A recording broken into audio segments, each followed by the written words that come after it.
پاکستان میں بڑھتی ہوئی مہنگائی اور کام نہ ملنے کے باعث دہاڑی دار مزدور پریشان ہی رہتے ہیں۔ محنت کشوں کو گزشتہ برس کی طرح نئے سال سے بھی بہتری کی امید نہیں۔ نئے سال میں کیا ہوگا؟ نئے سال میں اور غربت بڑھے گی، جیسے جیسے آگے دور جاتا جائے گا غربت بڑھے گی۔ پچھلے سال تو بے روزگاری بہت زیادہ تھی۔ میں کراچی سے ہو کر بھی آیا ہوں، لیکن کراچی میں بھی یہی حالات ہیں جو یہاں کے ہیں۔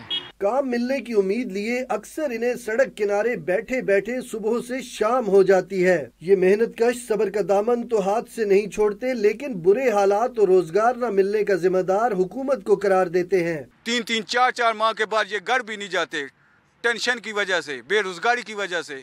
ان کے پاس پیسے ہوں تو گھر جائیں بچوں کے لیے۔ کوئی فائدہ نہیں دیتا ہے عوام کو نہ کوئی سہولت ہے، نہ کوئی روزگار، نہ کوئی کاروبار۔